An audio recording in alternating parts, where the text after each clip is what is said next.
جب تک مسجد میں رہیں گے فرشتے نامہ اعمال میں نیکیاں لکھتے رہیں گے، اور مسجد میں ضمناً کھانا پینا سونا، یہاں تک کہ دم کیا ہوا پانی پینا، آب زمزم پینا، یہ بھی مسجد میں منع ہوتا ہے۔ لیکن جب اعتکاف کی نیت کر لیں گے تو ضمناً یہ سب چیزیں جائز ہو جائیں گی۔ اسی طرح جن کو عمرے کی حج کی سعادت نصیب ہوتی ہے، اللہ پاک اب سب کو حج نصیب فرمائے،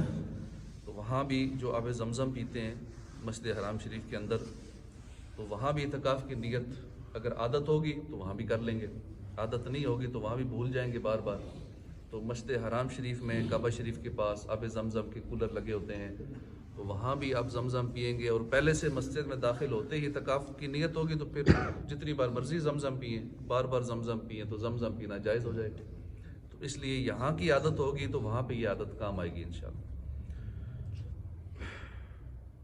حدیث پاک کا مفہوم ہے، جب جمعرات کا دن آتا ہے تو اللہ عز و جل کے کچھ فرشتے ہیں جو لکھتے ہیں، جن کے ہاتھ میں سونے کے کاغذ چاندی کے قلم ہوتے ہیں کہ کون جمعرات اور شب جمعہ کثرت سے درود پڑھتا ہے۔ صلو علی الحبیب صلی اللہ تعالی علی محمد صلی اللہ علیہ وسلم۔ اعوذ باللہ من الشیطان الرجیم، بسم اللہ الرحمن الرحیم۔ او یکون لک بیت من زخرف او ترقى في السماء ولن نؤمن لرقيك حتى تنزل علينا كتابا نقرأه قل سبحان ربي هل كنت إلا بشرا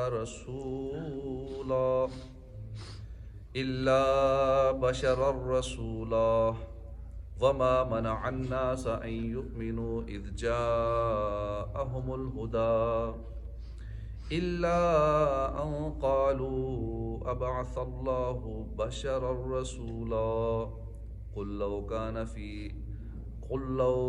في الأرض ملائكة يمشون مطمئنين لنزلنا عليهم من السماء ملكا رسولا۔ اللہ کے نام سے شروع جو نہایت مہربان رحمت والا۔ او یکونا، یا ہو لکا تمہارے لیے، بیت من زخرف کوئی سونے کا گھر، او ترقا جس پر تم چڑھ جاؤ، فی السماء آسمان میں، ولن نؤمن اور ہم ہرگز یقین نہ کریں گے، لرقیے کا تمہارے چڑھ جانے پر بھی، حتی تنزل علینا کتابا نقرأہ یہاں تک کہ تم اتار دو ہمارے اوپر ایک کتاب ہم اسے پڑھیں۔ قل سبحان ربی، تم کہو میرا رب پاک ہے، حل کنت الا بشر رسولا، کیا یعنی نہیں ہوں میں مگر ایک آدمی، بشر رسولا کیا میں ایک آدمی نہیں ہوں اللہ کا بھیجا ہوا۔ وما منع الناس ان یؤمنوا، اور نہیں روکا لوگوں کو اس سے کہ وہ ایمان لائیں، اذ جاءہم الہدی جب ان کے پاس ہدایت آئی، الا ان قالوا مگر اس بات نے کہ انہوں نے کہا، قالوا انہوں نے کہا، ابعث اللہ کیا اللہ نے بھیجا، بشر رسولہ ایک آدمی کو رسول بنا کر۔ قل لو کان فی الارض ملائکۃ یمشون مطمئنین نزلنا، تم کہو لو کانا اگر ہوتے، فی الارض زمین میں، ملائکہ فرشتے، یمشونا جو چلتے، مطمئنین اطمینان سے چلتے، لنزلنا تو ضرور ہم اتارتے، علیہم ان پر، من السماء آسمان سے، ملک الرسولہ کوئی فرشتہ رسول بنا کر۔ قل کفا باللہ شہیدم بینی و بینکم، تم کہو اللہ کافی ہے، کفا باللہ اللہ کافی ہے، شہیدن گواہ، بینی و بینکم میرے اور تمہارے درمیان، انہو کانا بے شک وہ ہے، بے عباد ہی اپنے بندوں کی، خبیرم بصیرا خبر رکھنے والا، دیکھنے والا۔ اللہ اپنے بندوں کی خبر رکھنے والا بھی ہے، اپنے بندوں کو دیکھنے والا بھی ہے۔ وَمَن يَهْدِ اللَّهُ جس سے وہ ہدایت دے، اللہ تو وہی ہے، فَهُوَ تو وہی ہے، فَهُوَ الْمُهْتَدِ ہدایت پانے والا ہوتا ہے، وَمَن يُضْلِلْ اور جسے وہ گمراہ کر دے، فَلَن تَجِدَ تو تم ہرگز نہ پاؤ گے، لَهُم اولیاء ان کے لیے مددگار، من دون ہی اس کے سوا، ونحشرہم اور ہم اٹھائیں گے انہیں یوم القیامہ قیامت کے دن، علی وجوہہم ان کے چہروں کے بل، عمیم و بکمن اندھا اور گونگا، وسمم اور بہرا، مأواہم جہنم اور ان کا ٹھکانہ جہنم ہے، کلما جب کبھی خبت وہ بجھنے لگتی ہے، جب وہ بجھنے لگے، زدناہم تو ہم زیادہ کر دیں گے، سعیرا اس کا بھڑکانا، جب جہنم کی آگ مدم پڑتی ہے، بجھنے لگتی ہے، تو پھر ہم اسے بھڑکا دیتے ہیں۔ ترجمہ کنز العرفان، وما منع الناس ان یؤمنوا اذ جاءہم الہدی۔ اس سے پچھلی آیت میں ہم نے سنا تھا کہ کفار نے اس طرح کے مطالبات کیے کہ آپ اگر قرآن لے آئیں، آپ ہمارے سامنے سیڑھی لگا کر آسمان پر چڑھیں اور وہاں سے قرآن لے کے آئیں، ساتھ آپ کے فرشتوں کی فوج بھی آئے، ہماری آنکھوں کے سامنے قرآن لے کے آئیں، ہم پھر بھی نہیں مانیں گے۔ تو نہ ماننے والا نہیں مانتا، جو کہتا ہے کوا سفید ہے، اب نہ ماننے منوانا بھی نہیں ہوتا ہم نے کسی کو، دین کا پیغام پہنچانا ہوتا ہے، نیکی کی دعوت دینی ہوتی ہے، چاہے دینی معاملہ ہو یا دنیاوی معاملہ ہو، تو نہ ماننے والے دونوں صورتوں میں ملیں گے۔ ہاں دینی معاملات میں ذرا زیادہ شیطان کی طرف سے اپوزیشن ہوتی ہے، دنیاوی معاملات میں ذرا کم ہوتی ہے، لیکن پھر بھی ہوتی ہے۔ آپ کوئی چیز سیل کرنے جائیں، آپ کو پھر بھی آگے سے نیگیٹو رسپانس بھی ملے گا، چاہے ایک دنیاوی معاملہ ہے، ٹوٹلی دنیاوی معاملہ ہے، اس میں بھی سارے آپ کی ہاں میں ہاں ملانے والے نہیں ملیں گے، آگے سے انکار کرنے والے بھی ملیں گے۔ آپ کسی کا بینیفٹ کرنے جائیں گے، آگے سے سوچ میں پڑ جائیں گے، یہ ہمارا فائدہ کیوں کر رہا ہے، مسئلہ کیا ہے، یہ ہمیں لاکھ روپے ادھار دے رہا ہے بغیر وجہ کے دے رہا ہے، آپ بے شک ویسے ہی کسی کو ادھار دے، اگلا 100 طرح کی پریشانیوں میں، ٹینشنوں میں، سوچوں میں پڑ جائے گا، یہ رولا کیا ہے، چکر کیا ہے، یہ مجھے پیسے دے رہا ہے، یہ میری مدد کر رہا ہے، یہ میری ہیلپ کر رہا ہے، یہ کوئی اس کے پیچھے کو کہانی۔ اب بے شک آپ فیئر ہو کے کر رہے ہیں، تو جب ایسے معاملے میں بھی انکار کرنے والے، نیگیٹو مائنڈ والے ملیں گے، تو پھر دینی معاملہ اور وہ تو پھر اور زیادہ اس میں مخالفین زیادہ ہوتے ہیں۔ تو اس لیے جب بھی کوئی آپ دنیاوی معاملہ کرنے جائیں، رزق حلال کے لیے کوشش کریں، دینی معاملہ کرنے جائیں، آپ کو ماننے والے نہ ماننے والے دونوں طرح کے، ہر طرح کے لوگ ملیں گے، ہر انسان کی اپنی اپنی نیچر ہے، اپنی سوچ ہے، اپنی فطرت ہے، تو اس لیے اپوز ہوگا، اپوزیشن ہوگی، اس لیے گھبرانا نہیں چاہیے۔ جو اچھا کام ہو اس میں بالکل وہ کام نہ چھوڑے، اپنے کام میں لگے رہے، برا کام تو کرنا ہی نہیں چاہیے، اور جو نیکی والا کام ہے چاہے لاکھ مخالفتیں ہوں وہ کام نہیں چھوڑنا، یہ اس میں اپنا فائدہ ہے۔ وَمَا مَنَعَ النَّاسَ أَن يُؤْمِنُوا إِذْ جَاءَهُمُ الْهُدَىٰ، اور لوگوں کو ایمان لانے سے ان کے پاس ہدایت آ جانے کے بعد اسی بات نے منع کر رکھا ہے کہ وہ کہتے ہیں کیا اللہ نے ایک آدمی کو رسول بنا کر بھیجا؟ تم فرماؤ اگر زمین میں فرشتے ہوتے جو اطمینان سے چلتے پھرتے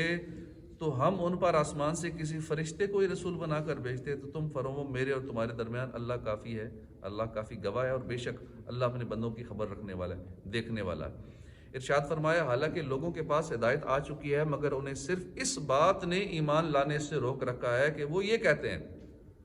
کہ کیا اللہ نے آدمی کو رسول بنا کر بھیجا، یعنی وہ لوگ رسولوں کو بشر ہی جانتے رہے اور ان کے منصب نبوت اور اللہ کے عطا فرمائے ہوئے کمالات کے معترف نہ ہوئے، یہی ان کے کفر کی اصل وجہ تھی، اور اس لیے وہ کہا کرتے تھے کوئی فرشتہ کیوں نہیں بھیجا گیا۔ اسی کا جواب اگلی آیت میں دیا گیا، لو کان فی الارض ملائکہ، اگر زمین میں فرشتے ہوتے۔ کفار کے جواب میں نبی کریم صلی اللہ علیہ وسلم کو اللہ نے فرمایا کہ تم ان سے فرما دو اگر انسانوں کی بجائے زمین میں صرف فرشتے رہائش پذیر ہوتے جو یہاں چلتے پھرتے تو ہم ان پر آسمان سے کسی فرشتے کو ہی رسول بنا کر بھیجتے، لیکن جب زمین میں انسان بستے ہیں تو رسول بھی انسان ہی بنا جاتا ہے۔ فرشتوں کے لیے فرشتہ ہی رسول بھیجا جاتا کیونکہ وہ ان کی جنس سے ہوتا، لیکن جب زمین میں آدمی بستے ہیں تو ان کا ملائکہ میں سے رسول طلب کرنا نہایت ہی بے جا قسم کی بات ہے۔ قل، تم فرماؤ، یعنی اے حبیب صلی اللہ علیہ وسلم آپ فرما دیں کہ میرے اور تمہارے درمیان اس بات پر اللہ ہی کافی گواہ ہے، اللہ ہی گواہ کافی ہے کہ جس چیز کے ساتھ مجھے بھیجا گیا وہ میں نے تم تک پہنچا دی اور تم نے اسے جھٹلایا اور دشمنی کی، بے شک وہ اپنے بندوں یعنی رسولوں اور جن کی طرف انہیں بھیجا گیا ان کے ظاہری اور باطنی تمام احوال کی خبر رکھنے والا ہے، انہیں دیکھنے والا ہے، تو وہ انہیں اس کی جزا دے گا۔ وَمَن يَهْدِ اللَّهُ فَهُوَ الْمُهْتَدِي، اور جیسے اللہ ہدایت دے تو وہی ہدایت پانے والا ہوتا ہے، اور جنہیں وہ گمراہ کر دے تو تم ہرگز ان کے لیے اس کے سوا کسی کو مددگار نہ پاؤ گے، اور ہم انہیں قیامت کے دن ان کے منہ کے بل اٹھائیں گے، اس حال میں کہ وہ اندھے، گونگے، بہرے ہوں گے، ان کا ٹھکانہ جہنم ہے، تو ہم ان کے لیے اور بھڑکا دیں گے، یہ ان کی سزا ہے اس سبب سے کہ انہوں نے ہماری آیتوں کا انکار کیا، اور کہنے لگے کہ جب ہم ہڈیاں اور ریزہ ریزہ ہو جائیں گے تو کیا ہمیں نئے سرے سے پیدا کر کے اٹھایا جائے گا۔ اس آیت میں اللہ نے اپنے حبیب صلی اللہ علیہ وسلم کو تسلی دیتے ہوئے فرمایا، اے پیارے حبیب صلی اللہ علیہ وسلم، جسے اللہ ہدایت دے وہی ہدایت پانے والا ہوتا ہے، اور جنہیں وہ گمراہ کر دے تو تم ہرگز ان کے لیے اس کے سوا کسی کی مدد نہ پاؤ گے، کسی کو مددگار نہ پاؤ گے، اور ہم انہیں قیامت کے دن ان کے منہ کے بل اس حال میں اٹھائیں گے کہ وہ جس طرح دنیا میں حق دیکھنے کی بصیرت نہ رکھتے تھے، حق بات بول نہیں سکتے تھے، حق بات سننے سے بہرے تھے، اسی طرح آخرت میں بھی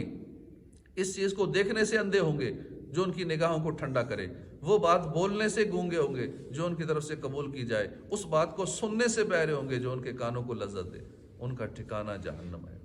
جب کبھی اس کی آگ بجھنے لگے گی ہم اسے اور بھڑکا دیں گے۔ اس آیت میں بیان ہوا کہ اللہ تعالیٰ قیامت کے دن کفار کو منہ کے بل اٹھائے گا۔ اس سے متعلق بخاری شریف میں ہے کہ ایک شخص نے عرض کی، یا رسول اللہ، کافر کو اس کے چہرے کے بل کس طرح اٹھایا جائے گا؟ ارشاد فرمایا، وہ رب جس نے اسے دنیا میں 2 قدموں پر چلایا، کیا اس بات پر قادر نہیں ہے قیامت کے دن اسے چہرے کے بل چلائے؟ کیوں نہیں؟ وہ اس بات پر قادر ہے، یعنی الٹا چلائیں گے۔ ابھی تو ہمارا سر اوپر ہوتا ہے، ٹانگیں پاؤں نیچے ہوتے ہیں، اس ٹائم ان کا سر نیچے ہوگا، جیسے دوزخی ہوں گے، جہنمی ہوں گے، ان کو الٹا چلایا جائے گا، سر نیچے ہوگا، پاؤں اوپر ہوگا۔ اور سنن ترمذی میں حضرت ابو ہریرہ رضی اللہ عنہ سے روایت ہے، نبی اکرم صلی اللہ علیہ وسلم نے فرمایا، قیامت کے دن لوگ 3 حالتوں میں اٹھائے جائیں گے، بعض لوگ پیدل چلیں گے، بعض سوار ہوں گے، کچھ لوگ چہروں کے بل چلیں گے۔ عرض کی یا رسول اللہ، چہروں کے بل کیسے چلیں گے؟ بندہ گر جاتا ہے چہرے کے بل، اور میں جس طرح 2 ٹانگوں پہ اللہ نے چلانے کی طاقت دی ہے، ہم چل ہی رہے ہیں 2 ٹانگوں پہ، اسی طرح چہروں۔ اب موٹر سائیکل بھی تو ہم چلاتے ہیں نا، دیکھو 2 ٹائروں پہ ذرا سا رک کے گر جاتا ہے، لیکن چلتا رہے تو سیدھا۔ یہ اللہ نے طاقت دی، قدرت دی ہے کہ 2 ٹائروں والا، لوگ تو 1 ٹائر پہ بھی چلا لیتے ہیں کرتب دکھانے والے۔ تو بعض پیدل، بعض چہروں کے بل۔ عرض کی چہروں کے بل کیسے چلیں گے؟ چار میں جس نے انہیں قدموں پہ چلایا وہی انہیں منہ کے بل چلانے پر بھی قادر ہے۔ سن لو، وہ اپنے منہ کے ذریعے ہر بلند جگہ اور کانٹے سے بچیں گے، یہ ان کی سزا ہے۔ ذالک جزاؤہم، یہ ان کی سزا ہے۔ اس سے پہلی آیت میں جو وعید بیان ہوئی اس سے متعلق ارشاد فرمایا کہ یہ عذاب ان کی سزا ہے، اور اس کا سبب یہ ہے کہ انہوں نے ہماری آیتوں کا انکار کیا، اور مرنے کے بعد دوبارہ زندہ کیا جانے کا انکار کرتے ہوئے کہنے لگے، کیا جب ہم ہڈیاں اور ریزہ ریزہ ہو جائیں گے تو کیا ہمیں نئے سرے سے پیدا کر کے اٹھایا جائے گا؟ اس طرح کی باتیں کرتے تھے۔ اللہ پاک ہمیں عمل کی توفیق عطا فرمائے، سب کو ہدایت نصیب فرمائے، آمین بجاہ النبی الامین صلی اللہ تعالی علیہ وآلہ وسلم۔